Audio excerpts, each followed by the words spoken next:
ان الحمد للہ نحمده ونستعینه ونستغفره ونعوذ باللہ من شرور انفسنا ومن سیئات اعمالنا من يهده اللہ فلا مضل له ومن يضلله فلا هادی له واشهد ان لا الہ الا اللہ وحدہ لا شریک له واشهد ان محمدا عبده ورسوله اما بعد فان خیر الحدیث کتاب اللہ وخیر الہدی ہدی محمد صلی اللہ علیہ وسلم وشر الامور محدثاتها وکل محدثۃ بدعہ وکل بدعۃ ضلالہ وکل ضلالۃ فی النار۔ اعوذ باللہ السمیع العلیم من الشیطان الرجیم من ہمزہ ونفخہ ونفثہ بسم اللہ الرحمن الرحیم رب اشرح لی صدری ویسر لی امری واحلل عقدۃ من لسانی یفقہوا قولی۔ بسم اللہ الرحمن الرحیم ان اللہ وملائکتہ یصلون علی النبی یا ایہا الذین آمنوا صلوا علیہ وسلموا تسلیما۔ اللہم صلی علی محمد وعلی آل محمد کما صلیت علی ابراہیم وعلی آل ابراہیم انک حمید مجید۔ اللہم بارک علی محمد وعلی آل محمد کما بارکت علی ابراہیم وعلی آل ابراہیم انک حمید مجید۔ الحمدللہ آج قرآن کلاس نمبر 134 میں 21 جون 2014 کو ہم انشاءاللہ تعالی سورۃ التوبہ کی آیت نمبر 7 سے شروع کریں گے۔ سورۃ التوبہ کی پہلی 6 آیات کے کانٹیکسٹ میں میں نے پچھلی دفعہ تقریباً 70 منٹ گفتگو کی تھی، جو ہماری ویب سائٹ اہل سنت پاک.com پر مسئلہ نمبر 89 کے نام سے اپلوڈ ہو چکی ہے، اور اس کا عنوان ہے سورۃ التوبہ سے متعلق 5 اہم علمی پوائنٹس اور حج اکبر کی تعریف۔ آج انشاءاللہ ہماری یہ جو تقریباً 55 منٹ کی کلاس ہے، اس میں ہم سورۃ التوبہ کی آیت نمبر 7 سے شروع کریں گے۔ بسم اللہ الرحمن الرحیم۔ اب اس کا کانٹیکسٹ وہی ہے جو 6 آیات ڈسکس ہو چکی، جو میں مختصر آج کے لیکچر سے اس کا تعلق جوڑنے کے لیے دوبارہ بیان کر دیتا ہوں 2-3 منٹ میں، کہ سورۃ التوبہ اللہ تعالیٰ کی طرف سے ایک ننگی تلوار بن کے اتری، اور اس کے شروع میں بسم اللہ الرحمن الرحیم بھی نہیں ہے۔ اس کے حوالے سے میں نے 5 علمی پوائنٹس پچھلی دفعہ ڈسکس کیے تھے۔ بہرحال اس توبہ میں مشرکین عرب کو سورۃ التوبہ کے اندر لاسٹ الٹیمیٹم دیا گیا کہ اب تمہارے پاس 4 مہینے کا ٹائم ہے، یا تو اسلام قبول کر لو یا پھر جزیرہ عرب چھوڑ کر وہاں سے چلے جاؤ، ادروائز جہاں پر پائے جاؤ گے قتل کیے جاؤ گے۔ اور ساتھ یہ بھی اناؤنسمنٹ ہو گئی کہ بس اب اس سال کے بعد کوئی مشرک خانہ کعبہ شریف میں داخل نہیں ہو سکتا، حج نہیں کر سکتا۔ اور میں نے یہ بتایا تھا کہ مکی دور کے اندر 13 سال جو قرآن پاک نازل ہوا، اس میں مسلسل اللہ تعالیٰ کی طرف سے مشرکین عرب کو یہ دھمکیاں ملتی رہیں کہ اگر تم ہمارے پیغمبر صلی اللہ علیہ وسلم پر ایمان نہیں لاؤ گے تو وہ عذاب جو کہ اگلی قوموں پر آیا، قوم نوح پر، قوم شعیب پر، قوم موسیٰ پر، قوم لوط پر، قوم ہود پر، قوم صالح علیہ السلام اجمعین، اس طرح کا عذاب تم پر بھی آ جائے گا۔ لیکن اس دفعہ اللہ تعالیٰ نے عذاب کی شکل بدل دی، اور وہ آج آیت بھی آ جائے گی سورۃ التوبہ کی آیت نمبر 14 کہ اللہ تعالیٰ نے اپنے ڈیوائن وزڈم سے یہ ڈیسیژن کیا کہ اس دفعہ عذاب کی شکل یہ ہوگی کہ قتال کے ذریعے مسلمانوں کے ہاتھوں کافروں کو عذاب دلوایا جائے گا۔ یہ ہے اصل میں کانٹیکسٹ اس کا، جو مشرکین عرب کو 4 مہینے کا ٹائم دیا گیا کہ اس کے اندر اندر یا اسلام قبول کر لو یا 4 مہینے کے اندر اندر یہ علاقہ چھوڑ کر چلے جاؤ۔ جس طرح اگلی قوموں پر عذاب آتا تھا، اللہ تعالیٰ اہل ایمان کو بچا لیتا تھا اور کافروں کو ہلاک کر دیتا تھا، تو 4 مہینے کے اندر تمہارے ساتھ ہلاکت ہوگی۔ لیکن اس دفعہ اللہ تعالیٰ نے سنت اپنی اس طرح فرمائی کہ مسلمانوں کے ذریعے، قتال کے ذریعے ان پر یہ عذاب آیا۔ سورۃ الانفال میں بھی ہم پڑھ چکے ہیں کہ اے مشرکین عرب، تم کہتے تھے کہ فیصلے کا دن کب آئے گا، تو لو غزوہ بدر کی شکل میں پہلی عذاب کی قسط قبول کرو۔ بالکل اس طریقے سے جس طرح موسیٰ علیہ السلام کے مخالفین کو اللہ تعالیٰ نے محلات سے نکال کر سمندر میں غرق کیا، مشرکین عرب کو بھی غزوہ بدر میں اپنے علاقوں سے نکال کر بدر کے مقام پر لا کر اللہ تبارک و تعالیٰ نے ان کو ذلیل و خوار کیا. 70 ان کے سردار مارے گئے، 70 کے قریب قید ہوئے اور مسلمانوں کی دھاک ان پر بیٹھ گئی.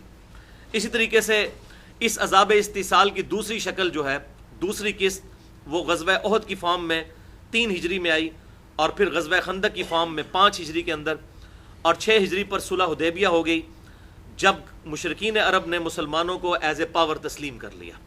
اور اس سے اگلے سال یہودیوں پر چڑھائی ہوئی غزوہ خیبر 7 ہجری میں، اور 8 ہجری میں فتح مکہ ہو گیا. اور فتح مکہ کے ہی تقریباً 3 ہفتے کے بعد غزوہ حنین ہوئی، جو آخری جنگ تھی مشرکین عرب کے ساتھ، بنو حوازن اور بنو ثقیف کے ساتھ، جس میں اللہ تعالیٰ نے مسلمانوں کو فتح دی، اور یوں مسلمانوں کی دھاک عرب پہ بیٹھ گئی. اور پھر 9 ہجری کے اندر غزوہ تبوک ہوا. انٹرنیشنل لیول پہ مسلمانوں کی دھاک پوری دنیا کے اوپر بیٹھ گئی، جب رومن امپائر کا ہیڈ جو ہے وہ 1.5 لاکھ کی فوج لے کر آیا، لیکن مسلمان جو مقابلے میں صرف 30,000 تھے آپ صلی اللہ علیہ وسلم کے جانثار صحابہ اکرام علیہم رضوان، لیکن وہ دہشت کھا کر وہاں سے بھاگ گیا. بہرحال یہ پوری اس حوالے سے یہ تاریخ بنتی ہے. تو اسی کانٹیکسٹ میں اب مسلمانوں کو ذہنی طور پر تیار کیا جا رہا ہے کہ یہ کفار مکہ کے ساتھ جو تم قتال کرنے جا رہے ہو، یہ کوئی ان پر ظلم نہیں ہے، بلکہ اس کے بیک گراؤنڈ میں تقریباً 21-22 سال کا قرآن نازل ہوا ہے. اتنی لمبی مہلت ان کو ملی، انہوں نے اسلام قبول نہیں کیا. تو جیسا کہ اگلے انبیاء کے کیس میں اللہ تعالیٰ کی یہ سنت ہوتی تھی کہ مشرکین کو، مخالفین کو ہلاک کیا جاتا تھا، تو اب مشرکین عرب نے بھی تو ہلاک ہونا ہے. لیکن اس دفعہ اللہ تعالیٰ نے اپنی سنت اس طرح فرمائی کہ مسلمانوں تمہارے ہاتھوں سے قتال کے ذریعے ان کو قتل کیا جائے گا. وہ تو اللہ تعالیٰ کی پھر رحمت کا غلبہ ہوا کہ الحمدللہ سب کے سب لوگ ہی ایمان لے آئے، وہاں تک نوبت پہنچی نہیں ہے. تو یہ ایک خصوصیت ہے آپ صلی اللہ علیہ وسلم کی قتال کے حوالے سے. اور دوسری خصوصیت یہ کہ اگلے انبیاء کرام علیہ السلام کے معجزات ٹینجیبل فارم میں، فزیکل فینامنا آف نیچر کو توڑنے والے ہوتے تھے. موسیٰ علیہ السلام کو اللہ تعالیٰ نے عصا کا معجزہ دیا کہ وہ پلانٹ کنگڈم کو اینیمل کنگڈم میں بدل دیتے تھے. جب عصا پھینکتے تھے اللہ کے حکم سے وہ اژدہا بن جایا کرتا تھا. عیسیٰ علیہ السلام مردوں کو زندہ کر دیتے تھے. اس کے علاوہ ان کے 4 اور معجزات سورۃ المائدہ میں، سورہ ال عمران میں ذکر ہوئے. لیکن ہمارے نبی صلی اللہ علیہ وسلم کا کوئی معجزہ جس کی بنیاد پر اعلان دعوی نبوت ہو، وہ کوئی ٹینجیبل فارم میں معجزہ نہیں ہے سوائے اس معجزے کے، یہ کتاب اللہ. تو اس دفعہ معجزہ بھی مختلف ہے اور عذاب استیصال کی شکل بھی مختلف ہے. تو اس حوالے سے میں نے سورۃ الانفال کے شروع میں گفتگو کی تھی تقریباً 1 گھنٹے کی، جو مسئلہ نمبر 86 کے نام سے اہل سنت پاک.com پہ اپلوڈ ہو چکی ہے، اور اس کا عنوان تھا قتال اور قرآن، ہمارے محبوب صلی اللہ علیہ وسلم کی 2 خصوصیات جو کسی اور پیغمبر کو نہیں ملی. اس دفعہ معجزہ بھی مختلف اور قیامت تک کے لیے معجزہ. اگلے انبیاء کا معجزہ آج ہم پیش نہیں کر سکتے.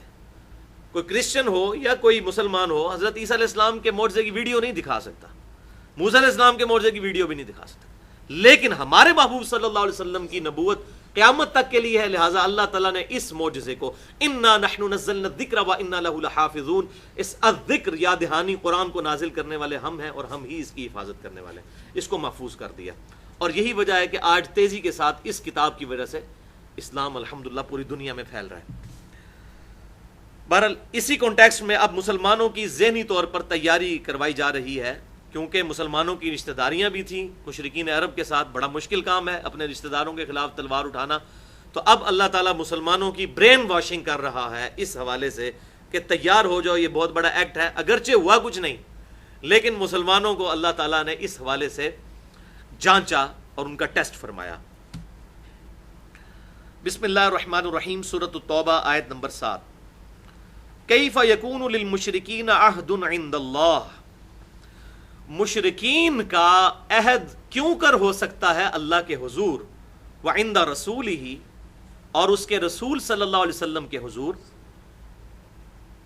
الا الذین عاہدتم عند المسجد الحرام، سوائے ان کے کہ جن کا مسجد حرام کے پاس تم سے معاہدہ ہو گیا تھا. اور وہ پچھلی 6 آیات میں بھی گزرا کہ جن کے ساتھ معاہدہ ہو چکا ہے وہ معاہدہ اپنی مدت پوری کرے گا. لیکن جو مشرکین عرب نے صلح حدیبیہ کا معاہدہ یونیلیٹرلی ون سائیڈڈ توڑ دیا تھا، ان کا معاہدہ اب رینیو نہیں ہوگا، بلکہ مسلمان اب فتح مکہ کے لیے ان کے اوپر چڑھائی کریں گے، اور وہ سارا معاملہ ہوا.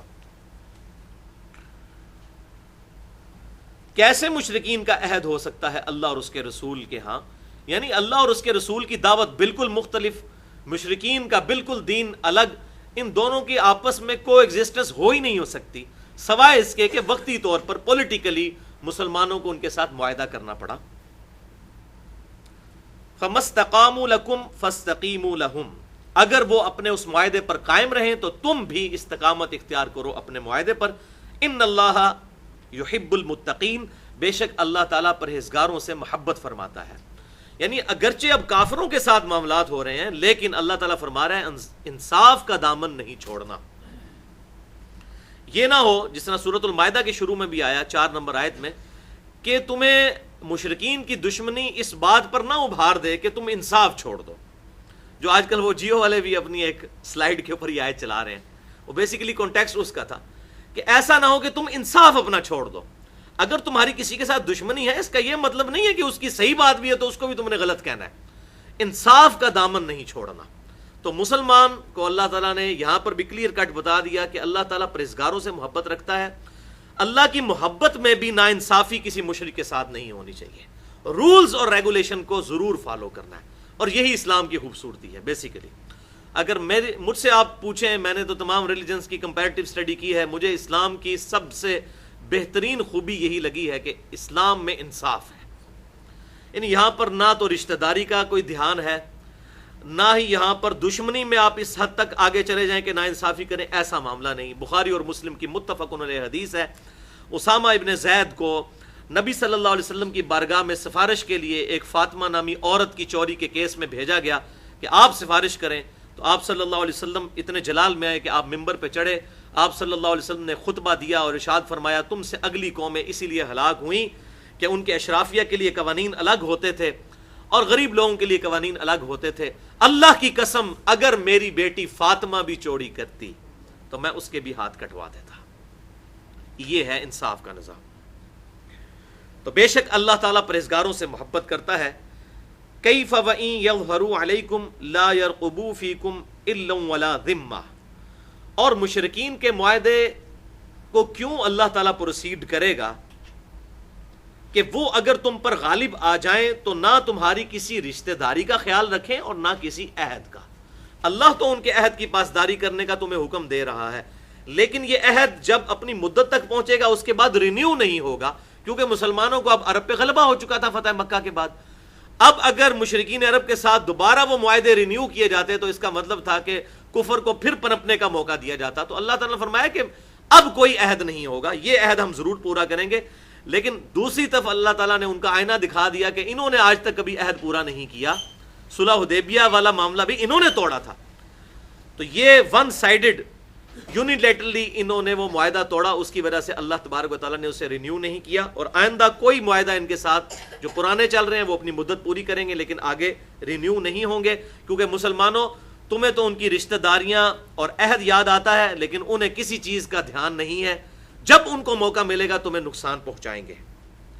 یرضونکم بافواہہم وتأبى قلوبہم، وہ اپنے منہ کی باتوں سے، افواہوں کے ذریعے تمہیں خوش رکھنے کی کوشش کرتے ہیں جبکہ ان کے دل ان باتوں سے انکار کرتے ہیں۔ یعنی اوپر اوپر سے کہتے ہیں کہ ہم آپ کے ساتھ ہیں، یہ کریں گے یہ کریں گے، لیکن اندر سے مسلمانوں کی پیٹھ میں جھرا گھونپتے ہیں۔ وَأَكْثَرُهُمْ فَاسِقُونَ، اور ان میں سے اکثر فاسق ہیں۔ اور ان کی خرابی کیا ہے؟ اشتروا بآیات اللہ ثمنا قلیلا، انہوں نے اللہ کی آیات کو بیچ دیا ہے دنیا کے چند ٹکوں کے عوض، تھوڑی سی دولت اور مال کے عوض انہوں نے اللہ کی آیات کو بیچ دیا۔ یعنی ابو جہل اتنا انٹلیکچوئل آدمی تھا کہ زمانہ جاہلیت میں اسے ابو الحکم کہا جاتا تھا، حکمت کا باپ۔ اس سے سارے بڑے بڑے قبائل اپنے مقدمات کے فیصلے کروایا کرتے تھے۔ یہ تو بعید نہیں ہے، یہ تو بات مانی نہیں جا سکتی کہ ابو الحکم کو، ابو جہل کو اسلام کی دعوت سمجھ نہ آئی ہو، سمجھ آ گئی تھی، لیکن اصل میں دنیاوی عہدے کی وجہ سے اس نے اسلام کو قبول نہیں کیا کہ ہم کس طریقے سے بنو ہاشم کی سرداری اپنے اوپر قبول کر لیں۔ حالانکہ یہ سرداری کا معاملہ نہیں تھا، بنو ہاشم میں اللہ تعالیٰ نے پیغمبر کو بھیجا تھا، کسی سردار کو نہیں بھیجا تھا، پیغمبر کو بھیجا تھا، اور پیغمبر کی اطاعت تو واجب ہوتی ہے۔ اسی طریقے سے بڑے بڑے جو سردار تھے، خالد ابن ولید کے جو والد تھے ولید ابن مغیرہ، وہ بھی، ان کو بھی بہت انٹلیکچوئل آدمی تھے، ساری باتیں سمجھ تھیں، اور جب وہ نجی محفلوں میں بیٹھتے تھے وہ کہتے تھے اللہ کی قسم، اللہ کو تو وہ مانتے تھے کہ یہ کلام ایسا نہیں ہے جو انسان کوئی لکھ سکے، اس کا سورس ڈیوائن ہے، لیکن اپنی ضد اور ہٹ درمی اور چودراہٹ اور اپنی امارت کی وجہ سے کہ اتنے لوگ ہمارے فالوور ہیں، اگر ہم ان کے پیچھے چلے پھر ہمارے لیڈر تو پھر نبی بن جائیں گے، ہماری چودراہٹ تو ختم ہو جائے گی، اور ایسے ہی ہوا۔ سیدنا ابوبکر صدیق کو آپ دیکھ لیں، وہ بھی ان چند بڑے سرداروں میں سے تھے کہ جن سے اللہ تعالیٰ کے محبوب صلی اللہ علیہ وسلم پر ایمان لانے سے پہلے زمانہ جاہلیت میں لوگ ان سے فیصلے کروایا کرتے تھے، لیکن اسلام لانے کے بعد سب نے نبی صلی اللہ علیہ وسلم کے سامنے سر تسلیم خم کر دیا۔ تو یہ سب کچھ دنیاوی منصب اور دنیا کی دولت کی لالچ میں انہوں نے کیا، اللہ کی آیات کو بیچ دیا۔ کیا مطلب؟ کہ انہوں نے دنیا کی زندگی خرید لی اللہ کی آیات دے کر، یعنی یہ سودا انہوں نے کتنا برا کیا۔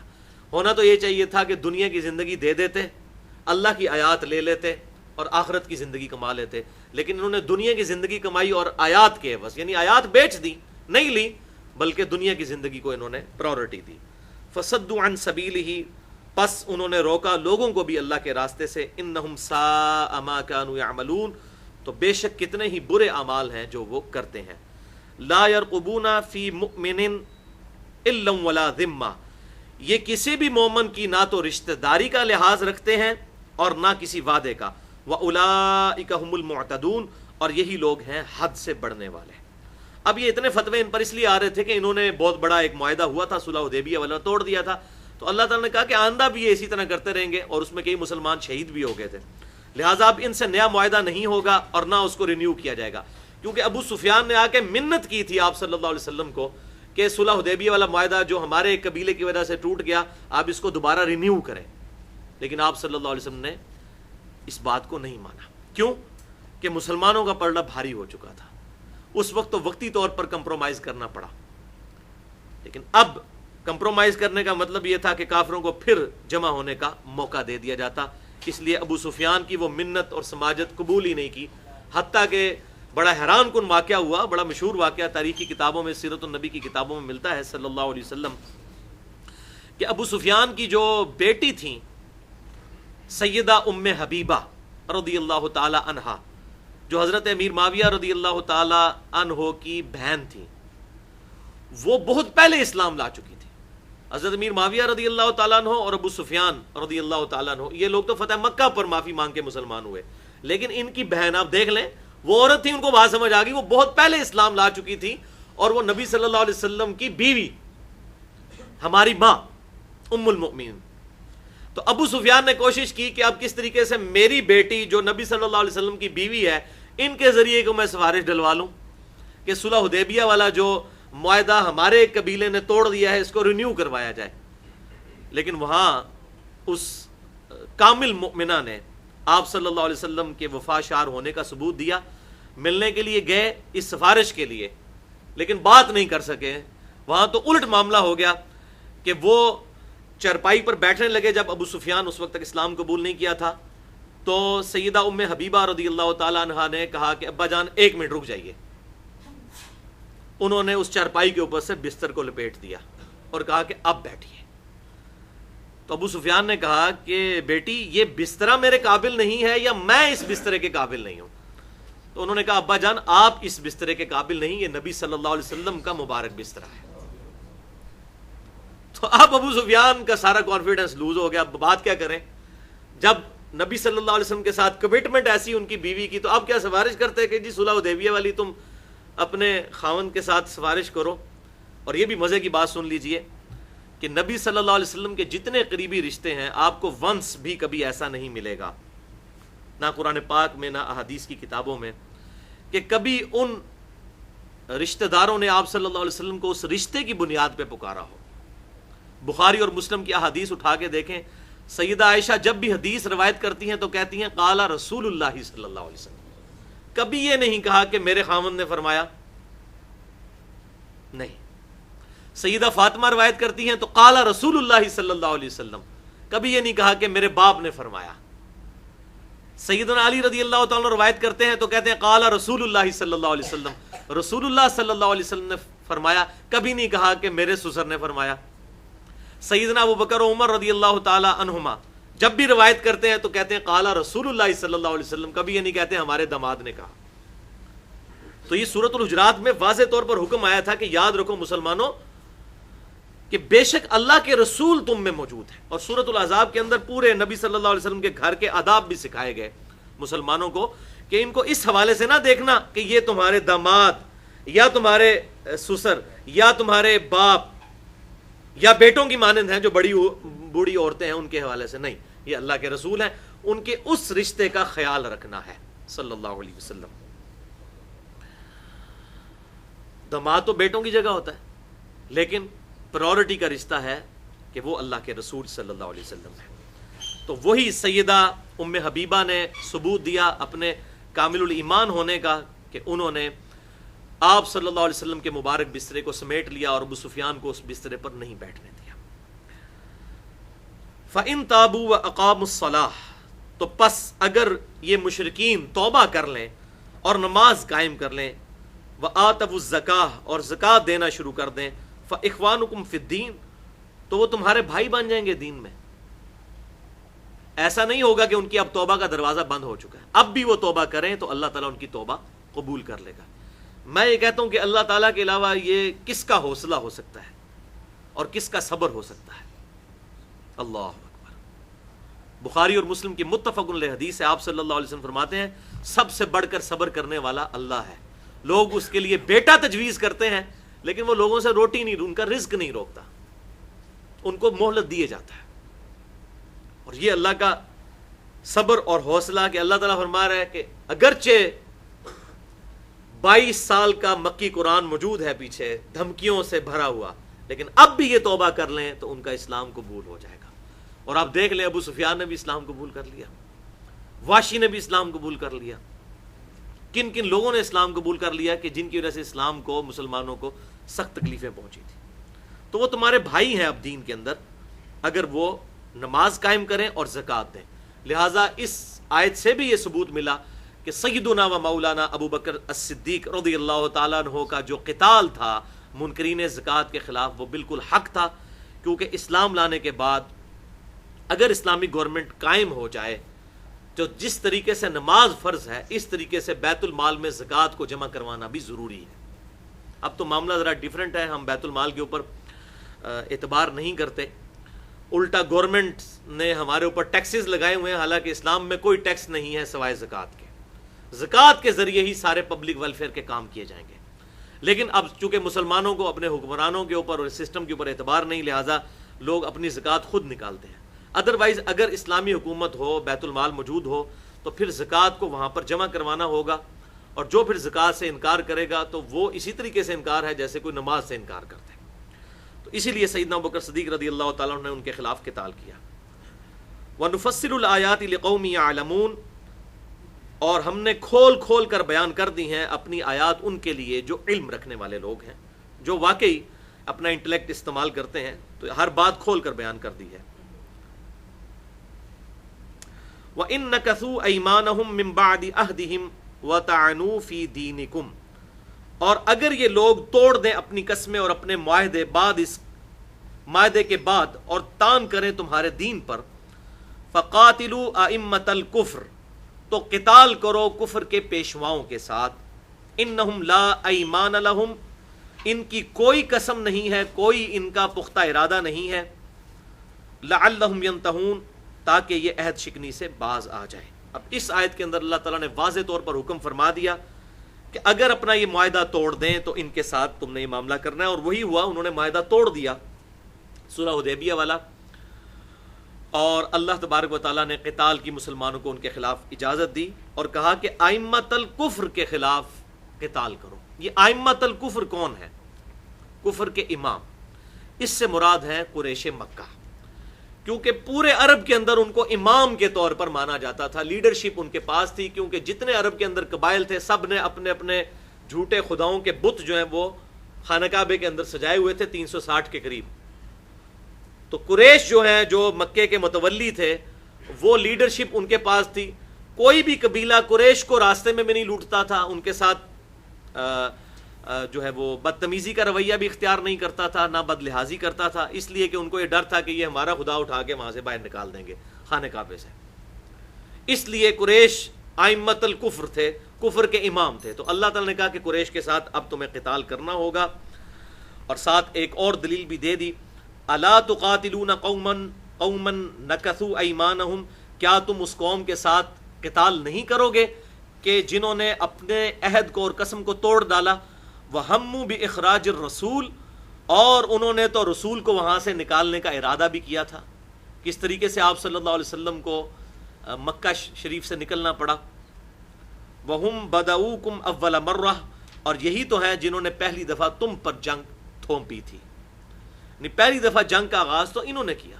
اور اگر آپ اس کو پیچھے لے جائیں تو مکی دور کے اندر جب مسلمانوں نے اسلام کی دعوت پھیلانا شروع کی تو مسلمانوں نے کوئی کفار مکہ کو تکلیف تو نہیں دی تھی، دعوت و تبلیغ کا کام کر رہے تھے، لیکن اس کے برعکس کافروں نے مسلمانوں کو تکلیف دینا شروع کی، اور کس بے دردی کے ساتھ مسلمانوں کو مکی دور کے اندر شہید کیا گیا، تبھی تو مجبوراً ہجرت کرنی پڑی۔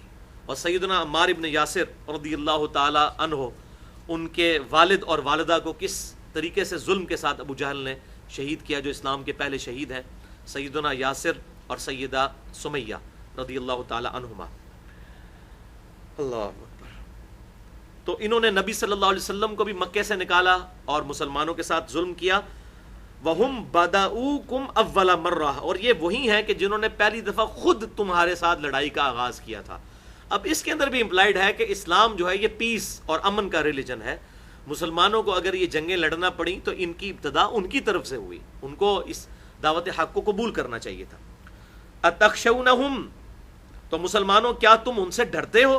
فَاللَّهُ أَحَقُّ أَن تَخْشَوْهُ، تو اللہ تعالیٰ اس چیز کا زیادہ حقدار ہے کہ تم اس سے ڈرو، ان کنتم مؤمنین، اگر تم واقعی ہی مؤمن ہو۔ اب یہ ڈرنا یہ نہیں تھا کہ مسلمانوں میں کوئی بزدلی تھی، ڈرنا یہ تھا کہ رشتہ داریاں تھیں، قریبی رشتہ داریاں، اور پھر کئی ایسے مسلمان بھی تھے کہ جو خود تو ہجرت کر کے مدینہ آ گئے تھے، لیکن ان کے بیوی بچے جو ہیں وہ مکے میں ہی تھے۔ ان کو یہ ڈر تھا کہ جب یہ ایسے معاملات ہوں گے تو ہو سکتا ہے ہمارے بیوی بچوں کو نقصان پہنچائیں، تو اللہ تعالیٰ نے کہا اگر مؤمن ہو تو وہ جو میں اکثر بات بولتا ہوں کہ دودھ پینے والے مجنونی اللہ کو چاہیے، اللہ تعالیٰ نے انسان کو آزمانا ضرور ہے۔ وَلَنَبْلُوَنَّكُمْ بِشَيْءٍ مِّنَ الْخَوْفِ وَالْجُوعِ وَنَقْصٍ مِّنَ الْأَمْوَالِ وَالْأَنفُسِ وَالثَّمَرَاتِ، ضرور آزمائے جاؤ گے۔ اگر تم مؤمن ہو تو خدشہ نہ کرو ان کا، بلکہ اللہ تعالیٰ سے ڈرو، اور مسلمانوں کو یہ حکم دیا گیا کہ تم قتال کے لیے آمادہ ہو۔ اب وہ آیت آ گئی ہے جس کا میں اکثر حوالہ دیتا رہا کئی لیکچرز میں، سورۃ التوبہ کی آیت نمبر 14، قاتلوہم یعذبہم اللہ بایدیکم، مسلمانوں ان کے ساتھ قتال کرو، اللہ تعالیٰ تمہارے ہاتھوں سے ان کو عذاب دے گا۔ جو میں نے کہا عذاب استیصال اس دفعہ اللہ تعالیٰ نے مسلمانوں کے ہاتھوں سے دلوایا۔ ایسا نہیں ہوا کہ یہ سمندر میں غرق ہو، نہ ایسا ہوا کہ پتھروں کی بارش ہو، نہ ایسا ہوا کہ کوئی چنگھاڑ آئے، ایسا معاملہ نہیں ہوا۔ ان سے قتال کرو، یعذبہم اللہ بایدیکم، اللہ تعالیٰ عذاب دے گا ان کو تمہارے ہاتھوں کے ذریعے، ویخزہم، اور انہیں رسوا کرے گا، وینصرکم علیہم، اور اللہ تعالیٰ ان کے مقابلے پر تمہاری مدد فرمائے گا، ویشفی صدور قوم مؤمنین، اور اللہ تعالیٰ مومنین جو ہیں، مومنین کی جو قوم ہے یعنی کہ اہل ایمان جو ہیں، ان کے سینوں کو اللہ تعالیٰ شفا بخشے گا، ٹھنڈک پہنچائے گا کفار کے ساتھ ایسے معاملات کر کے۔ ظاہر ہے وہ بیچارے بھی کئی سالوں سے سلگ رہے تھے اس حوالے سے۔ وَيُذْهِبْ غَيْظَ قُلُوبِهِمْ، اور یوں اللہ تعالیٰ ان کا غصہ ان کے دلوں کا دور فرما دے گا۔ وَيَتُوبُ اللَّهُ عَلَى مَن يَشَاءُ، اور اللہ تعالیٰ اپنی رحمت کے ذریعے متوجہ ہوتا ہے جس کے لیے چاہے۔ واللہ علیم حکیم، اللہ تعالیٰ علم والا اور حکمت والا ہے۔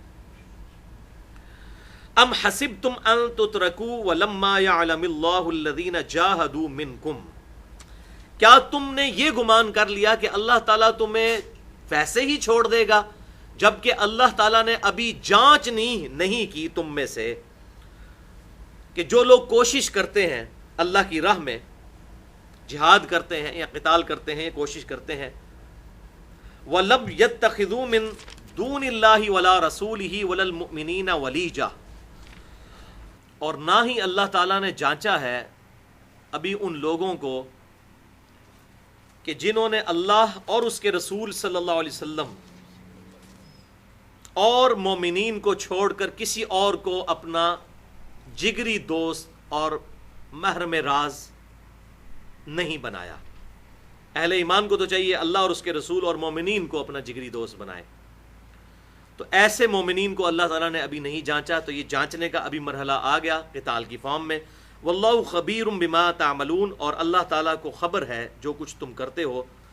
ما کان للمشرکین ان یعمروا مساجد اللہ، کسی مشرک کے لیے یہ روا نہیں ہے کہ وہ اللہ کی مسجدوں کو آباد کرے، شاہدین علی انفسہم بالکفر، جبکہ وہ خود گواہی دیتا ہے اپنی جان کے اوپر کفر کی.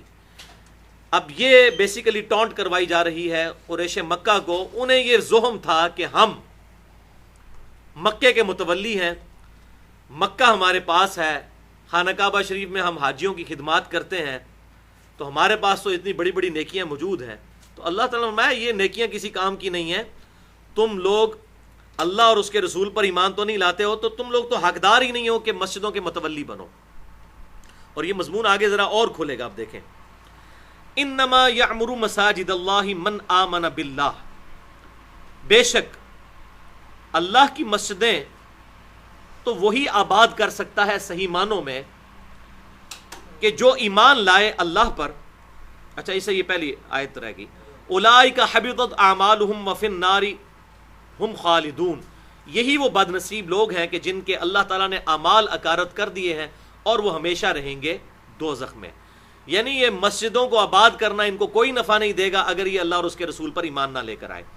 انما یعمر مساجد اللہ، بے شک مسجدیں تو صحیح معنوں میں اللہ کی وہی آباد کر سکتا ہے من آمن باللہ، جو ایمان لائے اللہ پر، والیوم الآخر، اور آخرت کے دن پر، واقام الصلاۃ، اور نماز کو قائم کرے، وآت الزکاۃ، اور زکوٰۃ دے، ولم یخش الا اللہ، اور اللہ کے علاوہ کسی سے نہ ڈرتا ہو. فعسى اولئک ان یکونوا من المہتدین، تو ایسے لوگ ہیں جن کے بارے میں امید کی جا سکتی ہے کہ ان قریب وہ ہدایت پانے والوں میں ہو جائیں گے. یعنی قیامت والے دن اللہ تعالیٰ ان کی رہنمائی فرما دے گا اپنی رحمت کے مقام جنت میں. اب یہ سخت بات آ رہی ہے جو آج کل کے بھی لوگوں کے اعتبار سے بڑی اہم ہے. اجعلتم سقایۃ الحاج وعمارۃ المسجد الحرام، کیا تم نے برابر ٹھہرا لیا ہے حاجیوں کو پانی پلانا اور مسجد حرام کی خدمت کرنا کس کے؟ کمن آمن باللہ والیوم الآخر، ان لوگوں کے برابر جو اللہ پر ایمان لے کر آئے اور آخرت پر ایمان لے کر آئے. وجاہد فی سبیل اللہ، اور انہوں نے اللہ کی راہ میں جہاد کیا. لا یستوون عند اللہ، یہ دونوں گروہ اللہ کے حضور برابر نہیں ہو سکتے. واللہ لا یہدی القوم الظالمین، اللہ تعالیٰ ظالموں کو ہدایت نہیں دیتا. یعنی مسجد حرام کی خدمت کرنا اور حاجیوں کو پانی پلانا حج کے موقع پر، تم سمجھتے ہو یہ اتنی بڑی نیکی ہے کہ یہ نیکی اللہ اور اس کے رسول پر ایمان لانے، یوم آخرت پر ایمان لانے. یہاں پر رسول کا ذکر نہیں آیا لیکن امپلائڈ ہے کہ اللہ کی دعوت رسول کے ذریعے آئی تھی، نماز کی دعوت، زکوٰۃ کی دعوت، تو رسول پر ایمان لانا تو امپلائڈ ہے، وہ تو پہلے نمبر پہ ہے. اس کے برابر نہیں ہو سکتے یہ چیزیں. آج کل بھی آپ دیکھ لیں کہ ہماری مسلمانوں کی جو مسجدیں ہیں، خصوصاً پاکستان کے اندر تو یہ کلچر ہے کہ جو علاقے کا بڑا بدماش اور پولیٹیکل لیڈر ہوتا ہے، یہ سب سے بڑا سمگلر ہوتا ہے علاقے کا، وہ مسجد کا صدر ہوتا ہے. اس نے صرف عید کے عید ہی مسجد میں آنا ہوتا ہے، اور وہ یہ سمجھتا ہے چونکہ میں فائنینشلی سب سے زیادہ مسجد کو سپورٹ کر رہا ہوں، اور مسجد کے جو چھوٹے بڑے معاملات ہوتے ہیں، کبھی بجلی کے بل کا مسئلہ ہو جاتا ہے، کبھی سوئی گیس کا مسئلہ ہو جاتا ہے، کبھی کوئی اور ایشو ہوتے ہیں، تو مسجد کے حوالے سے جتنے ایشوز ہیں یہ میں ریزالو کرتا ہوں، بڑھ چڑھ کے میں ان چیزوں میں حصہ لیتا ہوں. اور جو سال بعد ایک دو کوئی جلسے ہو جاتے ہیں، اس میں شیرنی وغیرہ تقسیم کرنے میں بھی میرا بڑا کردار ہوتا ہے. تو یہ تمام چیزیں جو ہے نا، یہ مجھے انشاءاللہ قیامت الدین بخشوا لیں گی. یہ اس کے ذہن میں بھی بات ہوتی ہے. تو ان آیات کو یہ نہ سمجھیں کہ 1400 سال پرانی آیات ہے. بالکل اس طریقے سے اگر بیت اللہ شریف کی خدمت اور وہاں حاجیوں کو پانی پلانا یہ فائدہ مند نہیں ہو سکتا جب تک کہ اس طریقے سے اللہ اور اس کے رسول پر ایمان نہ لایا جائے اور نماز نہ پڑھی جائے، زکوٰۃ نہ ادا کی جائے. تو مسلمانوں کے لیے بدرجہ اولا یہ حکم ہے اگر مسلمان بھی یہ کام کریں گے تو وہ بھی اتنے بڑے مجرم ہیں کہ وہ یہ سمجھ لیں کہ بس یہ مسجد کی خدمت ہمارے لیے کافی ہے. تو اس حوالے سے یہ چیز ذہن نشین کرنی چاہیے آج کل کے لوگوں کو بھی، جو اپنی مسجد کی خدمت کو یہ سمجھتے ہیں کہ اب ہمیں نماز پڑھنے کی، باقی کام کرنے کی زیادہ حاجت نہیں.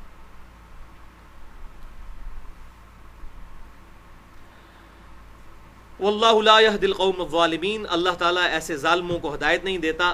الذین آمنوا وہاجروا وجاہدوا فی سبیل اللہ باموالہم وانفسہم، وہ لوگ جو کہ ایمان لے کر آئے اور انہوں نے ہجرت کی اور اللہ کی راہ میں کوشش کی، قتال کے ذریعے بھی، نفس کے خلاف جہاد کر کے بھی، باموالہم اپنے مال کے ذریعے، وانفسہم اور اپنی جانوں کے ذریعے. اعظم درجۃ عند اللہ، ایسے لوگوں کا عظیم ترین درجہ ہے اللہ کے حضور. وَأُولَئِكَ هُمُ الْفَائِزُونَ، اور ایسے ہی لوگ ہیں جو اصل میں کامیاب ہونے والے ہیں. کامیابی کا کرائٹیریا یہ ہے. يُبَشِّرُهُمْ رَبُّهُمْ بِرَحْمَةٍ مِّنْهُ، اللہ تعالیٰ خوشخبری دیتا ہے انہیں اپنی رحمت کی. ورضوان، اور اللہ تعالیٰ اپنی رضا کی خوشخبری ان کو دیتا ہے. وَجَنَّاتٍ لَهُمْ فِيهَا نَعِيمٌ مُقِيمٌ، اور اس جنت کی کہ جس میں وہ ہمیشہ ہمیشہ رہیں گے، ان کے لیے نعمتیں دائمی ہوں گے، دائمی ہوں گی. نعیم مقیم. خالدین فیہا ابدا، ہمیشہ رہیں گے اس میں. ان اللہ عندہ اجر عظیم، بے شک اللہ تعالیٰ کے پاس ہے اجر عظیم. یا ایھا الذین آمنوا لا تتخذوا آباءکم واخوانکم اولیاء. اب یہ دو آیات سخت ترین آیت ہیں پورے قرآن پاک میں. سورۃ التوبہ کی آیت نمبر 23 اور 24. اے ایمان والو، مت بناؤ اپنے ماں باپ کو اور اپنے بھائیوں کو دوست.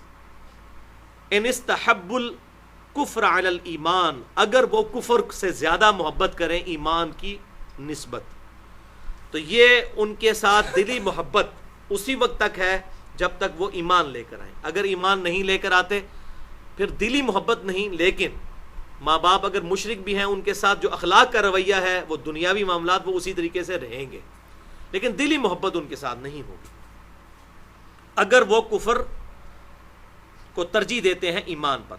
وَمَن يَتَوَلَّهُم مِّنكُمْ، اور جو کوئی ان کو اپنا جگری دوست بنائے گا، فَأُولَئِكَ هُمُ الظَّالِمُونَ، تو ایسے ہی لوگ ہیں ظالم.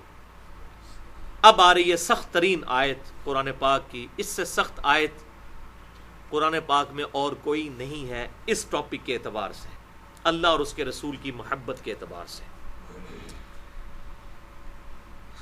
سورۃ التوبہ آیت نمبر 24. قل ان کان آباؤکم، اے محبوب صلی اللہ علیہ وسلم فرما دیجئے اے مسلمانوں، اگر تمہارے ماں باپ، اب یہ چیزیں گنتے جائیں، 8 چیزیں اللہ تعالیٰ گنوائے گا کہ اگر ان 8 چیزوں کی محبت اللہ اور اس کے رسول اور اللہ کی راہ میں جہاد کرنے سے بڑھ کر ہو گئی تو پھر تمہارا بیڑا غرق. یہ 8 چیزیں اے محبوب صلی اللہ علیہ وسلم فرما دو، ان کان آباؤکم، اگر تمہارے ماں باپ، نمبر 1 یہ ہو گیا. نمبر 2 وَأَبْنَاؤُكُمْ، اور تمہاری اولاد، تمہارے بیٹے. وَإِخْوَانُكُمْ، تیسری چیز، اور تمہارے بھائی. وَأَزْوَاجُكُمْ، یہ چوتھی چیز، تمہاری بیویاں. وَعَشِيرَتُكُمْ، یہ 5ویں چیز، اور تمہارا جتنی رشتہ داریاں اور کنبہ ہے. وَأَمْوَالُ نِقْتَرَفْتُمُوهَا، یہ 6ٹھی چیز، اور وہ مال جو تم نے بڑی محنت سے کمایا ہے. وَتِجَارَةٌ تَخْشَوْنَ كَسَادَهَا، اور وہ کاروبار کہ جس کی مندی کا ہر وقت تمہیں اندیشہ لگا رہتا ہے.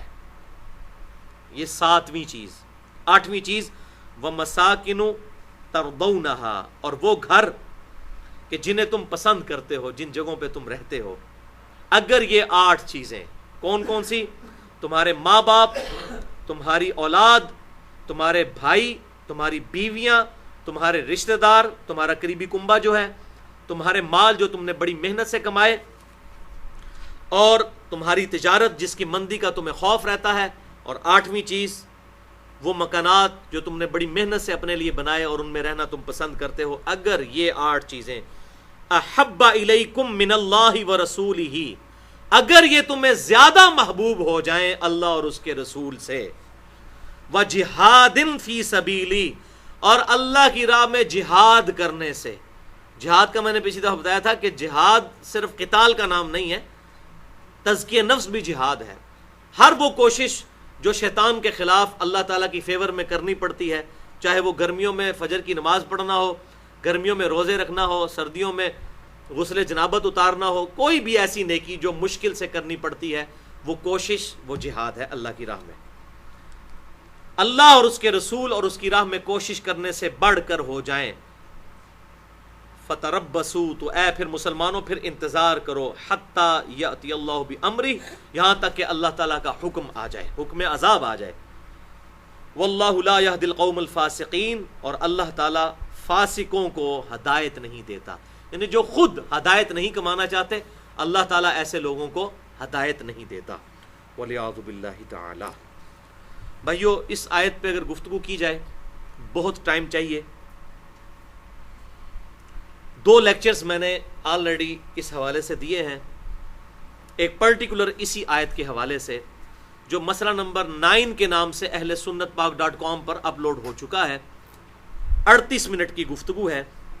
اللہ اور اس کے رسول صلی اللہ علیہ وسلم کی محبت اور اطاعت میں فرق کیا ہے، اس کو میں نے بریف کیا ہے، کیونکہ بعض لوگ صرف محبت پر زور دیتے ہیں، بعض صرف اطاعت پر زور دیتے ہیں، حالانکہ یہ دونوں چیزیں پیرلل میں ضروری ہیں. تو اس آیت کے حوالے سے اور بھی قرآن پاک سے کراس ریفرنسز دے کر اور کئی احادیث بخاری اور مسلم سے میں نے اس میں بیان کی. ایک یہ لیکچر، اور دوسرا لیکچر ہے 94 منٹ کی گفتگو مسئلہ نمبر 51 کے نام سے رزق حرام کی مذمت، دنیا پرستی کا انجام اور اس کا علاج. اس میں نے قرآن پاک سے کراس ریفرنس کے طور پر جو دنیا پرستی کی مذمت میں آیات آئی ہیں اور 17 احادیث بخاری اور مسلم سے میں نے بیان کی ہیں. یہاں پر میں 3 احادیث اسی محبت کے حوالے سے بیان کر دوں تاکہ اس مضمون کا یہاں پر اس کے ساتھ انصاف کا تقاضا پورا ہو. پہلی حدیث بخاری اور مسلم کی متفق علیہ حدیث ہے کہ امام کائنات صلی اللہ علیہ وسلم نے ارشاد فرمایا، اس شخص نے ایمان کی حلاوت چکھ لی جس میں 3 خوبیاں موجود ہیں. نمبر 1، اللہ اور اس کا رسول صلی اللہ علیہ وسلم اسے پوری دنیا میں سب سے بڑھ کر محبوب ہو جائے، اس کو ایمان کی لذت ملے گی. یہ بخاری اور مسلم کی متفق علیہ حدیث ہے کتاب الایمان والے چیپٹر میں. نمبر 2، اس کی دوستی اور دشمنی کی بنیاد اللہ کی ذات ہو جائے، اللہ کے لیے محبت رکھے، اللہ کے لیے دشمنی رکھے. اور نمبر 3، کفر کی طرف لوٹنا اس کے لیے اتنا ہی مشکل ہو جائے جتنا زندہ آگ میں جلایا جانا، یعنی وہ آگ میں جلنے کے لیے تیار ہو جائے لیکن اپنا ایمان نہ چھوڑے. یہ 3 نشانیاں جس میں ہوں گی اس کو ایمان کی مٹھاس نصیب ہو جائے گی، اور واقعی اس کے بغیر نہیں نصیب ہو سکتی. اللہ. دوسری حدیث صحیح بخاری اور صحیح مسلم کی متفق علیہ حدیث ہے یہ بھی، کہ آپ صلی اللہ علیہ وسلم نے فرمایا، یہ بھی ایمان کے چیپٹر میں ہے، تم میں سے اس وقت تک کوئی شخص مؤمن ہی نہیں ہو سکتا جب تک کہ میں اسے اس کے ماں باپ، اولاد اور سب لوگوں سے بڑھ کر عزیز نہ ہو جاؤں. لیکن یاد رکھیے گا یہ عزیز ہونے سے مراد کیا ہے، اور یہ بھی ایک بڑا کمپلیکس ٹاپک ہے، میں کبھی انشاءاللہ اس کو ایڈریس کروں گا. ابھی میں خود بھی اس معاملے میں کافی تحقیق کر رہا ہوں کہ قرآن پاک میں جو اللہ اور اس کے رسول کی محبت کا کنسیپٹ دیا گیا ہے اس کا تعلق جذبات کے ساتھ نہیں ہے بلکہ فرما برداری کے ساتھ ہے، اور اللہ کے خوف کے ساتھ یہ چیزیں جڑی ہوئی ہیں. ظاہر ہے کہ انسان جس طریقے سے اولاد کے ساتھ محبت کرتا ہے یا بیوی کے ساتھ محبت کرتا ہے، بالکل بین ہی اس طرح کا رشتہ محبت کا اللہ تعالیٰ کے ساتھ نہیں ہوتا، کیونکہ اللہ تعالیٰ تو جذبات سے پاک ہے. اس کے ساتھ کیا ہے ہمارا رشتہ؟ اس کی اطاعت کے حوالے سے ہے کہ اس کو ہم نے پرائورٹی دینی ہے. اب یہ بھی جو حدیث آئی بخاری اور مسلم کی کہ اللہ اور اس کا رسول سب سے بڑھ کر، جب تک نبی صلی اللہ علیہ وسلم سب سے بڑھ کر محبوب نہ ہو جائیں ایمان مکمل نہیں ہو سکتا. تو اس کا مطلب یہ نہیں ہے کہ ہم نے اپنے جذبات کا اظہار نعروں کے ذریعے کرنا ہے. اس کا مطلب یہ ہے کہ پوری دنیا ایک طرف کھڑی ہو اور آپ صلی اللہ علیہ وسلم کی بات اس کے اپوزٹ ہو تو آپ صلی اللہ علیہ وسلم کی بات کو مانا جائے. یہ نہیں ہے کہ جی میں داڑھی اس لیے نہیں رکھتا کہ میری بیوی جو ہے وہ ناراض ہو جاتی ہے، ماں کہندی ہے میں تینوں دودھ نہیں بخشاں گی یہ تو داڑھی رکھ لی. یا عورت کہے جی میں حجاب اس لیے نہیں کر سکتی کہ میں باقی سہیلیوں سے شرمندگی محسوس کروں گی، تو پھر اللہ رسول سے کیا محبت ہوئی؟ تو محبت یہ ہے کہ پوری دنیا ایک طرف ہو اور اللہ اور اس کے رسول صلی اللہ علیہ وسلم کا فرمان دوسری طرف، اور یہی وہ چاشنی تھی جو صحابہ کرام علیہم رضوان کو نصیب تھی، تبھی تو پوری دنیا انہوں نے زیر زبر کر دی۔ چند سالوں کی مدت کے اندر دونوں بڑی سپر پاورز، چاہے وہ پرشین امپائر ہو یا رومن امپائر ہو، گرا دی انہوں نے صرف اپنی کمٹمنٹ کی وجہ سے۔ تو یہ جو میں بات کر رہا ہوں یہ اپنی طرف سے نہیں کر رہا، اس کے ثبوت میں صحیح بخاری میں حدیث ہے، کتاب الاعتصام بالکتاب السنہ چیپٹر، امام بخاری نے پورا باب باندھا ہے کتاب و سنت کو مضبوطی سے پکڑنا۔ اس باب میں یہ حدیث لے کر آئے ہیں کہ آپ صلی اللہ علیہ وسلم نے ارشاد فرمایا کہ میری پوری کی پوری امت جنت میں جائے گی سوائے اس کے کہ جس نے خود ہی انکار کر دیا۔ تو صحابہ کرام علیہم رضوان نے کہا یا رسول اللہ صلی اللہ علیہ وسلم، کون ایسا ہوگا جو جنت میں جانے سے خود ہی انکار کر دے؟ یہ صحیح بخاری کی حدیث ہے، کوئی افسانہ نہیں پڑھنے لگا میں۔ تو آپ صلی اللہ علیہ وسلم نے فرمایا جس نے میری اطاعت کی وہ جنت میں جائے گا، اور جس نے میری نافرمانی کی اس نے میرا انکار کر دیا۔ بات بالکل کلیئر ہے، یعنی اگر بات ہی نہیں ماننی تو پھر پیغمبر کہاں کا مانا؟ تو وہ جو میں نے بات کہی تھی کہ اللہ اور اس کے رسول کی محبت کا سب سے بڑا تقاضا یہ ہے کہ ان کی اطاعت کی جائے، اور یہ دونوں چیزیں انٹر ریلیٹڈ ہیں۔ جو جتنی اطاعت اور پیروی کرے گا اس کے دل میں اتنی ہی محبت ہوگی۔ اس کی وجہ یہ ہے کہ دنیا میں بھی ہم جس کام کے لیے زیادہ ایفرٹ پٹ کرتے ہیں، مال کے ساتھ انسان کو کیوں محبت ہوتی ہے؟ اولاد کو اتنی محبت نہیں ہوتی باپ کی کمائی کے ساتھ جو باپ کو خود اپنی کمائی کے ساتھ ہوتی ہے۔ کیوں؟ اس نے محنت کر کے کمائی ہوتی ہے۔ تو دنیا میں بھی جب انسان اسلام کو پریکٹس کرتا ہے، اللہ اور اس کے رسول عز و جل و صلی اللہ علیہ وسلم کے احکامات کو پریکٹس کرتا ہے، تو یہ بار بار پریکٹس کرنا اور عبادت پر استقامت اختیار کرنا، فرما برداری پر استقامت اختیار کرنا، یہ خود بخود محبت پیدا کر دیتا ہے، کیونکہ قربانی نہیں ہوتی ہے نا جی، اس کی وجہ سے باتیں سنی ہوتی ہیں۔ جو چیز بغیر قربانی کے حاصل ہو جائے اس کی انسان کو قدر نہیں ہوتی۔ تو اطاعت کریں گے تو محبت اور بڑھ کر آئے گی۔ یہی وجہ ہے کہ الحمدللہ جو لوگ اطاعت میں آگے ہوتے ہیں وہ بھی محبت میں بھی وہی لوگ ہی آگے ہوتے ہیں۔ یہ نعرے نورے لگانے والے لوگ جو ہے نا، یہ بس ان سے جذباتی کام تو کروائے جا سکتے ہیں کہ جی ابھی فلاں دن منایا جا رہا ہے تو آپ یہ کر دیں، لیکن ان کو یہ کہا جائے کہ بھائی یہ آپ جو میں نے وہ گستاخانہ فلم اور کارٹون پہ لیکچر ریکارڈ کروایا تھا مسئلہ نمبر 49، اس میں نے کہا تھا کہ جتنے پاکستان کے اندر وہ یوم عشق رسول جو منایا گیا، اس میں جتنی توڑ پھوڑ کی، وہ زیادہ تر لوگ آپ کو وہ نظر آئیں گے جنہوں نے داڑھی وغیرہ نہیں رکھی ہوئی ہے اور پریکٹسنگ، بظاہر وہ پریکٹسنگ مسلمان نہیں ہے، لیکن اگر انہی لوگوں کو کہیں کہ یہ کافروں نے مسلمانوں کے دل کو ٹھیس پہنچائی ہے آپ صلی اللہ علیہ وسلم کی داڑھی مبارک کا مذاق اڑا کے، اور کارٹونوں کے اندر کبھی تو آپ کی پگڑی کے اندر بم دکھایا ہے اور کبھی آپ کی داڑھی مبارک کے اندر بم دکھا کے تو آپ کے کارٹون بنائے ہیں، تو آپ ذرا تھوڑی جرت کریں اور آپ صلی اللہ علیہ وسلم کی خوشنودی کی خاطر داڑھی کی نیت کر لیں، تو یہ مشکل ہو جائے گا، بہت مشکل ہو جائے گا۔ باقی کام کرنے آسان ہو جائیں گے، توڑ پھوڑ بہت آسان ہے۔ یا آپ اب نیت کریں کہ آپ صلی اللہ علیہ وسلم نے فرمایا کہ نماز میری آنکھوں کی ٹھنڈک ہے، تو آپ نیت کریں کہ آج کے بعد میں 5 وقت نماز جو ہے وہ کوشش کر کے تکبیر اولیٰ کے ساتھ مسجد میں ادا کروں گا، یہی نیت فرما لیں، تو کہیں گے نہیں یہ بہت مشکل کام ہے۔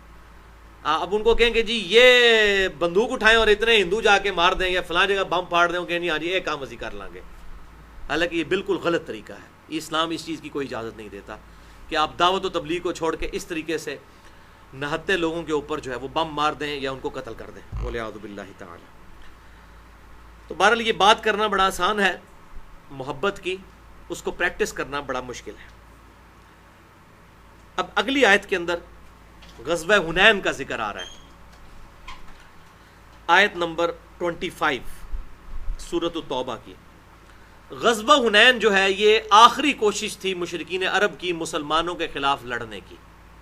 فتح مکہ کے بعد چونکہ مکہ مسلمانوں کے پاس آ گیا تو اب ان کی کمر تو ٹوٹ گئی تھی، لیکن ایک آخری کوشش تھی قبیلہ حوازن اور قبیلہ ثقیف کی طرف سے۔ یہ بڑے جنگجو لوگ تھے، اور باقی پھر وقت نے ثابت کیا کہ چاہے پرشین امپائر ہو یا رومن امپائر، ان کو گرانے والے جن لوگوں کا بڑا کردار تھا وہ انہی قبیلوں کے لوگ تھے جو بعد میں مسلمان ہو گئے، قبیلہ حوازن اور بنو ثقیف۔ یہ بنو ثقیف سے ہی جو ہے وہ محمد بن قاسم بھی تھا اور مختار سقفی جو ہیں وہ بھی اسی قبیلے سے تھے جنہوں نے قاتلین حسین کا بدلہ لیا تھا. تو یہ بنو ثقیف بہت جنگجو قوم تھی اور تیر انداز تھے. اور بخاری اور مسلم کی متفق علیہ حدیث میں نے کئی دفعہ بتائی ہے کہ آپ صلی اللہ علیہ وسلم نے فرمایا کہ طاقت جو ہے وہ رمی میں ہے، پھینکے ہوئے ہتھیاروں میں. آج بھی دنیا نے یہ مانا ہے کہ پھینکے ہوئے ہتھیار جو ہیں یہ سب سے بڑی طاقت ہے. آج کے دور میں وہ میزائل ہیں، یا پہلے وہ توپ تھی، اس سے پہلے تیر تھے، تو یہ تیر انداز تھے.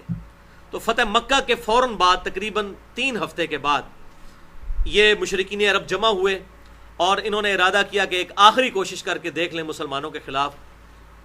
تو آپ صلی اللہ علیہ وسلم نے پھر ان کے خلاف بھی قتال کے لیے آمادہ ہوئے، چونکہ وہ اپنی پوری فوج لے کر آ گئے تھے. کافی بڑا لشکر تھا ان کا، لیکن وہاں پر مسلمانوں کی تعداد ان کے مقابلے میں زیادہ تھی. اور جب تعداد زیادہ تھی تو چاروں نہ چار شیطان کا وسوسہ مسلمانوں کے دل میں آ گیا، اور صحابہ اکرام میں یہ گفتگو شروع ہو گئی کہ بدر میں تو ہم بہت تھوڑے تھے اور ان پر غالب آئے تھے، آج ہم تعداد میں ان سے زیادہ ہیں، آج تو یقیناً فتح ہماری ہے.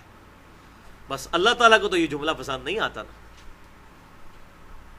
اور پھر ایسی آزمائش آئی کہ صرف 80 بندے آپ صلی اللہ علیہ وسلم کے ساتھ رہ گئے 12,000 کے لشکر میں سے. 80 بندے سب پیٹ پھیر کے بھاگ گئے جب انہوں نے تیر چلانے شروع کیے، قبیلہ حوازن اور قبیلہ ثقیف نے. اور وہ ابھی اس میں ذکر بھی آ جائے گا کہ مسلمانوں تمہیں رستہ نہیں تھا اپنا نظر آتا، اس طرح تم بھاگے، اور تمہیں اس وقت یہ بھی خیال نہیں رہا کہ اللہ کے رسول کو چھوڑ کے بھاگ رہے ہو. آپ صلی اللہ علیہ وسلم نے استقامت دکھائی. ظاہر آپ کا تو ایمان کنوکشن والا تھا، تو آپ صلی اللہ علیہ وسلم جو ہے رجز پڑھتے ہوئے پھر کافروں کے اس لشکر میں داخل ہو گئے. اور وہ رجز تھا انا النبی لا کذب انا ابن عبد المطلب. اس میں کوئی شک نہیں کہ میں اللہ کا رسول ہوں، میں جھوٹا نہیں ہوں، اور میں ابن عبد المطلب ہوں، میں عبد المطلب کا بیٹا ہوں. یعنی میرا دنیاوی طور پہ بھی خاندان اعلیٰ ترین خاندان ہے، اور میں اللہ کا پیغمبر بھی ہوں، اور مجھے اس میں کوئی شک نہیں ہے، یہ کوئی جھوٹی بات نہیں ہے. اور وہی کنوکشن تھی کہ آپ صلی اللہ علیہ وسلم جب آگے بڑھے، پھر حضرت عباس ابن عبد المطلب رضی اللہ تعالیٰ عنہ کو حضور صلی اللہ علیہ وسلم نے حکم فرمایا کہ وہ اناؤنسمنٹ کریں. تو پھر انہوں نے اناؤنسمنٹ کی کہ کدھر گئے بدر کے غازی اور احد کے غازی اور خندق کے غازی، کہ نبی صلی اللہ علیہ وسلم تمہیں پکار رہے ہیں. پھر مسلمان جو ہے وہ واپس آئے، اور پھر انہوں نے ہمت جمع کر کے ان پر حملہ کیا، اور اللہ تعالیٰ کی طرف سے غیبی مدد فرشتوں کی شکل میں آئی اور مسلمانوں کو فتح نصیب ہوئی. ورنہ یہ ایک بڑا کرٹیکل موقع آ گیا تھا. اس وقت اگر مسلمان شکست کھا جاتے تو وہ سارا روب جو مسلمانوں کا بن چکا تھا وہ ختم ہو جاتا، بالکل وینش ہو جاتا.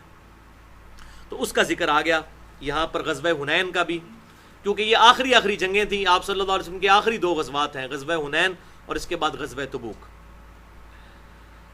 لقد نصرکم اللہ فی مواطن کثیرہ، بے شک اے مسلمانوں اللہ تعالیٰ نے کئی موقعوں پر تمہاری مدد فرمائی. ویوم حنین، اور حنین کے دن بھی. اذ اعجبتکم کثرتکم فلم تغن عنکم شیئا، جب تمہیں تکبر میں گھمنڈ میں ڈال دیا تمہاری کثرت نے، لیکن تمہاری کثرت نے تمہیں رتی برابر بھی فائدہ نہ دیا. وضاقت علیکم الارض بما رحبت، اور زمین اپنی وسعت کے باوجود تم پر تنگ ہو گئی. ثم ولیتم مدبرین، اور تم مڑے پیٹ پھیرتے ہوئے. سب کے سب بھاگے. وہ تو بخاری اور مسلم اور باقی احادیث کی کتابوں میں ڈیٹیل سے ملتا ہے، سوائے 80 بندوں کے سب کے سب لوگ وہاں سے بھاگے. کتنے کامل ایمان لوگ تھے. 12,000 میں سے 80 بندے رہ جائیں تو آپ ذرا اندازہ کریں کہ کیا صورتحال بنے گی. تو اس سے یہ بات پتہ چلی، بڑا میں سخت کڑوا جملہ بولنے لگا ہوں، اگر نبی صلی اللہ علیہ وسلم دنیا میں موجود ہوں اور اس وقت کوئی تکبر کا جملہ بولے یا اللہ کی نافرمانی کرے، تو اللہ تعالیٰ اس چیز کی پرواہ نہیں کرتا کہ نبی صلی اللہ علیہ وسلم ان میں موجود ہیں اور ان کو وہ مزہ چکھنا پڑے گا اپنی غلطی کا. آج نبی صلی اللہ علیہ وسلم ہم میں موجود بھی نہیں، اللہ کی جنتوں میں زندہ ہے. آج اگر ہم کوئی ایسی ایکٹیویٹی پرفارم کرتے ہیں تو ہمیں وہ بینیفٹ بھی حاصل نہیں ہے. ڈرنے کا مقام ہے. اور میں سمجھتا ہوں یہ بھی ایک تکبر کی بہت بڑی شکل ہے جو مسلمانوں کے ذہنوں میں علماء نے ڈال دی ہے کہ بس یہ ہم نے کلمہ پڑھا، ہم نے تو جنت میں جانا ہی جانا ہے، جو مرضی ہو جائے. کچھ بھی ہیں اللہ تیرے محبوب کی امت سے ہیں. چور ہیں، ڈاکو ہیں، بدماش ہیں، حرام خور ہیں، ہم نے تو اپنی غلطیاں کوئی نہیں ٹھیک کرنی، ہم نے تو نماز کوئی نہیں شروع کرنی، اے اللہ ہمیں اسی طریقے سے قبول کر، جو کچھ بھی ہے اللہ روڑی کوڑی جو کچھ بھی ہے تیرے محبوب کی امت سے، بس اسی وجہ سے ہمیں معاف کر دے، ادروائز اساں کو نہیں بندے دا پتر بننا۔ یہ گھمنڈ ہمارے اندر آ چکا ہے مسلمانوں کے اندر۔ اب مجھے بتائیں اگر یہ کافر کوئی سن لے ہماری بات، آپ ذرا اپنے آپ کو کسی کرسچن اور جیو کے سامنے رکھ کے دیکھیں نا، اس کی ذہن سے سوچیں کہ ہم اسے کہیں کہ تو نے تو جانا ہی دوزخ میں ہے اور میں نے تو جنت میں جانا ہے، میں چاہے ٹریفک سگنل توڑ دوں، میں کسی کو ناحق قتل کر دوں، میں جس کو جو مرضی کر دوں، میں نے تو جانا ہی جنت میں۔ وہ کہے گا یار یہ کون سا ریلیجن ہے؟ تو یہ ہم نے خود اپنی انٹرپریٹیشن کی ہوئی ہے، یہ بھی بات یاد رکھیے گا۔ این ممکن ہے کہ اللہ تعالیٰ کسی کی غلطیوں اور فسق کی وجہ سے موت سے پہلے اس کا ایمان ہی سلب کر لے، تو اس کا سٹیٹس تو پھر وہی ہوگا نا آخرت میں، وہ کلمہ بھی جو جس پہ اس کو ناز تھا وہ بھی چھن جائے اس سے۔ صحیح مسلم میں حدیث ہے جس نے ملاوٹ کی وہ میرا امتی نہیں ہے۔ کدھر جا کے کھڑے ہوں گے؟ کیا ملاوٹ نہیں کر رہے لوگ؟ صرف دودھ میں ملاوٹ نہیں، ہر چیز کے اندر، دین میں بھی ملاوٹ کی ہوئی ہے، کس لیول کی ملاوٹ کر دی ہے، والعیاذ باللہ تعالی۔ تو مسلمانوں، جو تمہیں گھمنڈ ہوا حنین کے موقع پر، تو تمہاری کثرت نے تمہیں کوئی فائدہ نہیں دیا، اور زمین اپنی وسعت کے باوجود تم پر تنگ ہو گئی اور تم پیٹ پھیر کر بھاگ گئے۔ ثم انزل اللہ سکینتہ علی رسولی، پھر اللہ تعالیٰ نے اپنی سکینت نازل کی، خاص رحمت اپنے رسول پر، وعلی المؤمنین اور اہل ایمان پر، وانزل اور اللہ تعالیٰ نے نازل کیا، جنودا لم تروہا، ایسے لشکر جو تمہیں نظر نہیں آتے تھے، یعنی فرشتوں کے لشکر نازل ہوئے، وعذب الذین کفروا اور اللہ تعالیٰ نے کافروں کو عذاب دیا، وذالک جزاء الکافرین اور یہی ہے کافروں کی جزا۔ ثم یتوب اللہ، پھر اللہ تعالیٰ نے تمہاری طرف توجہ فرمائی رحمت کے ذریعے، من بعد ذالک اس کے بعد، علی من یشاء جس کے لیے چاہا، واللہ غفور رحیم اور اللہ تعالیٰ بخشنے والا مہربان ہے۔ تو اللہ تعالیٰ اپنی توبہ اور رحمت والی نظر فرماتا ہے جس کے لیے چاہتا ہے، بے شک وہ بخشنے والا مہربان ہے۔ یا ایھا الذین آمنوا، اے ایمان والو، انما المشرکون نجس، بے شک مشرک جو ہے ناپاک ہیں، فلا یقرب المسجد الحرام، تو وہ مسجد حرام کے قریب بھی نہ پھٹکیں، بعد عامہم ھذا، اس سال کے بعد۔ یہ وہی بات ریپیٹ ہو گئی کہ اس سال کے بعد اب دوبارہ کبھی کوئی مشرک حج کرنے کے لیے نہیں آ سکتا، مکے میں داخل نہیں ہو سکتا۔ وَإِنْ خِفْتُمْ عَيْلَةً فَسَوْفَ يُغْنِيكُمُ اللَّهُ مِنْ فَضْلِهِ إِنْ شَاءَ، اور اگر تمہیں اندیشہ ہو تنگ دستی کا تو اللہ تعالیٰ تمہیں اپنے فضل و کرم سے غنی کر دے گا۔ ان اللہ علیم حکیم، بے شک اللہ تعالیٰ علم والا اور حکمت والا ہے۔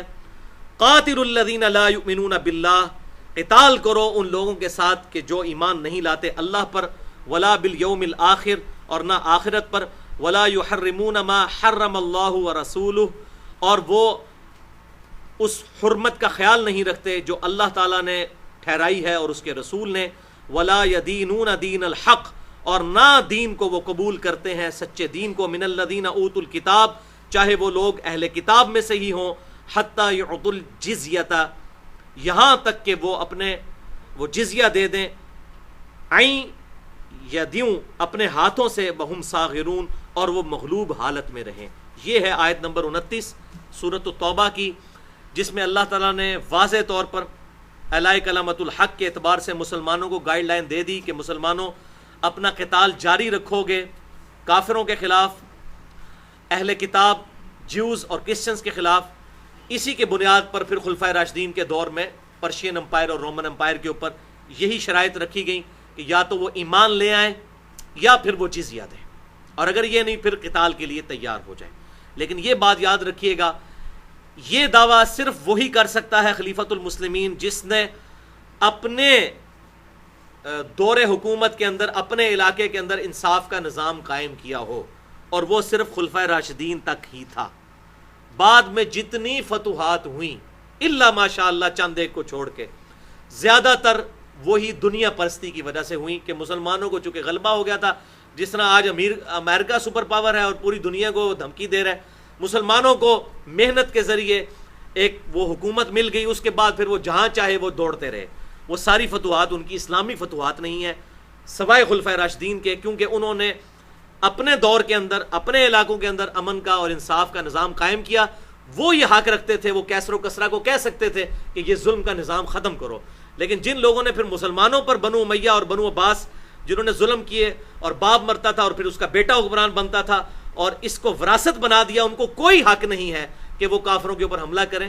لہٰذا ان لوگوں نے جو بعد میں جتنی فتوحات کی وہ مسلمانوں کی فتوحات تھیں، اسلام کی فتوحات نہیں تھیں. یہ بات یاد رکھیے گا. اور یہ بات ڈاکٹر اقبال نے پوائنٹ آؤٹ کی ماڈرن دور میں سب سے پہلے، پھر مولانا مودودی کو بات صحیح کھل کے سمجھ آئی کہ اسلام کی ہسٹری سے ہمیں یہ سبق سیکھ لینا چاہیے کہ مسلمانوں کا عروج الگ چیز ہے، اسلام کا عروج الگ چیز ہے. اسلام کا عروج جو ہے وہ 40 ہجری تک تھا. نبی صلی اللہ علیہ وسلم کی وفات کے بعد 30 سال تک، 41 ہجری کے شروع کے 1-2 مہینے شامل کر لیں، اس کے بعد بنو امیہ کا دور یا بنو عباس کا دور 1000 سال تک یہ مسلمانوں کا عروج تھا، اسلام کا زوال ہی تھا. اور اس کی پھر زوال کی پھر مسلمانوں کا بھی زوال شروع ہو گیا. اور اس وقت ہم اپنے اس ورس ترین وقت سے گزر رہے ہیں. اب اسلام کی نشت ثانیہ کا الحمدللہ آغاز ہوا چاہتا ہے، اس حوالے سے کہ ہماری ینگ جنریشن قرآن کی طرف آ رہی ہے اور وہ اپنے ریلیجن کو اسٹڈی کر رہی ہے. بہرحال جزیہ کے حوالے سے میں 2 حدیثیں بتا دوں کہ یہ اللہ تعالیٰ کی طرف سے حکم آیا کہ قتال کرنا ہے اہل کتاب کے خلاف یہاں تک کہ وہ جزیہ دینے پر آمادہ ہو جائیں. یا تو جزیہ دیں یا قتال کریں یا مسلمانوں کے حوالے اپنی حکومت کر دیں. تو یہ جزیہ کیا ہوتا تھا؟ صحیح بخاری میں حدیث ہے کہ سیدنا عمر فاروق رضی اللہ تعالیٰ عنہ کو پہلے یہ بات نہیں پتہ تھی. اپنی وفات سے 1 سال پہلے پھر انہوں نے مجوسیوں سے بھی جزیہ لینا شروع کر دیا. جب عبد الرحمن بن عوف رضی اللہ تعالیٰ عنہ نے انہیں حدیث سنائی کہ آپ صلی اللہ علیہ وسلم نے مجوسیوں سے بھی جزیہ لیا ہے، یہ صحیح بخاری میں موجود ہے. بہرحال اس کا پریکٹیکل اپلیکیشن زیادہ تر حضرت عمر کے زمانے میں آئی جب پرشین امپائر بھی فتح ہوئی اور رومن امپائر جزیہ دینے پہ مجبور ہو گئی. پرشیا تو ایران پورے کا پورا اسلام میں داخل ہو گیا کیونکہ مسلمانوں نے فتح کر لیا. رومن امپائر کے بھی اکثر علاقے مسلمانوں کے پاس آ گئے، لیکن کچھ علاقوں پہ ان کی امپائر قائم رہی سلطنت، وہ جزیہ دینے پر آمادہ ہو گئے. یہ جزیہ کیا ہوتا تھا کہ فی کافر 4 دینار سالانہ جزیہ ہوتا تھا. الموطا امام مالک میں صحیح سند کے ساتھ جلد 1 اور صفحہ 279 پہ حدیث نمبر 623 ہے کہ سیدنا عمر فاروق رضی اللہ تعالیٰ عنہ نے اپنے مبارک دور خلافت میں ہر کافر پر 4 دینار جزیہ مقرر کیا تھا. دینار سونے کا کوائن سکہ ہوتا تھا. اس زمانے میں 2 سکے چلتے تھے، ایک دینار ہوتا تھا جو سونے کا کوائن ہوتا تھا اور ایک درہم جو چاندی کا ہوتا تھا. 10 درہم 1 دینار کے برابر ہوتے تھے. 10 درہم 1 دینار کے برابر. لیکن آج یہ ریشو پروپورشن وہ نہیں رہی. اس وقت دنیا میں سونا ہی ریفرنس ہے کرنسی کا. لہٰذا آج کے اعتبار سے چاہے زکوٰۃ کا نصاب ہو یا اور معاملات وہ سونے کے اعتبار سے دیکھے جائیں گے. اس زمانے میں یہ تھا کہ 20 دینار جس کے پاس ہوتے تھے یا 200 درہم تو اس پر زکوٰۃ واجب ہو جاتی تھی. اس زمانے کے 20 دینار سونے کے 20 سکے آج کا 7.5 تولے سونا بنتا ہے. اس پہ اجماع ہے اور یہ گرامز میں بنتا ہے 87.5 گرام. 87.5 گرام بنتا ہے گولڈ کا آج کے اعتبار سے. جو سونے کا نصاب ہے 20 دینار، یعنی 20 سونے کے کوائن ہوں تو 7.5 تولے سونا بنتا تھا. لہٰذا 4 دینار سالانہ دینا ہوتا تھا، جو آج تقریباً 49,000 روپیہ اگر تولہ سونا ہے تو اس کی قیمت تقریباً 94,000 روپیہ بنتی ہے. کچھ بھی نہیں ہے، یہ سال کا ٹیکس ہوتا تھا.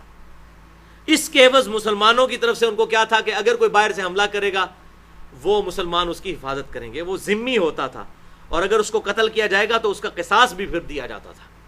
تو یہ سارے، اس سے زیادہ ٹیکس تو میں دے رہا ہوں، 1.5 لاکھ روپے میرا سال کا ٹیکس ہے. تو آج کے اعتبار سے 94,000 روپے کیا چیز ہے؟ اور پورے سال کے لیے مسلمان پھر اس کی حفاظت کریں گے. وہ تو خوش تھے کہ ہمارے حکمران تو ہم سے ٹیکس بھی لیتے تھے، ہم پہ ظلم بھی کرتے تھے، یہ امن کا نظام تو قائم ہوا. تو 4 دینار یا 40 درہم دینے ہوتے تھے، وہ برابر ہی ہوتے تھے اس وقت. آج کل کے اعتبار سے تو صرف ہم دینار کی یا سونے کی فارم میں ہی بات کریں گے.